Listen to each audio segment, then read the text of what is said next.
वुज़ू के हवाले से मुख्तलिफ़ किस्म के शरई मसाइल होते हैं। इब्तिदा में उमूमन ये बयान किया जाता है किताबों में भी कि वुज़ू के 4 फ़राइज़ हैं। वो 4 फ़राइज़ कौन से हैं उसको हम आसान अंदाज़ में समझने की कोशिश करते हैं।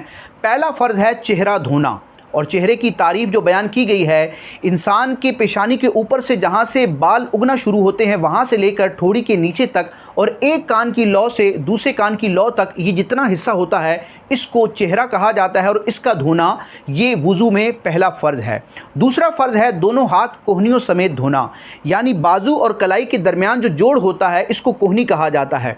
तो दोनों हाथ उंगलियों के पोरों से लेकर कोहनी समेत, कोहनी भी इसमें शामिल है, ये दोनों हाथ धोना ये भी फ़र्ज़ है।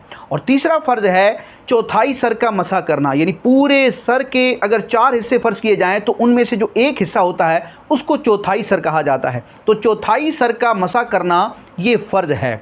ये फ़र्ज़ की मिक़दार है, बाकी सुन्नत का जो तरीका है उसमें पूरे सर का ही मसा किया जाता है।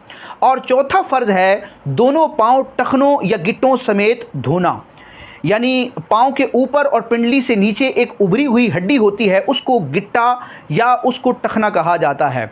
तो टखने या गिट्टे की हड्डी तक, और ये टखने की हड्डी जो है ये उसमें शामिल है, धोने के अमल में शामिल है। जिस तरह वुज़ू में हाथ के साथ कोहनी भी शामिल है, कोहनी को भी धोना फ़र्ज़ है, इसी तरह दोनों पाँव और उनके साथ जो गिट्टे हैं इन गिट्टों को भी धोना ये फ़र्ज़ है। ये वुज़ू के 4 फ़राइज़ हैं। फिर हर फ़र्ज़ के तहत एक तफसील है जिसको फ़िक़्ह की किताबों में बयान किया जाता है। अल्लाह पाक हमें इल्म दीन सीखने की तौफ़ीक़ अता फ़रमाए। दोबारा इसको हम सुन लेते हैं। वुज़ू के 4 फ़र्ज़ हैं: पूरा चेहरा धोना, दोनों हाथ कोहनियों समेत धोना, चौथाई सर का मसा करना और दोनों पाँव टखनों या गिट्टों समेत धोना।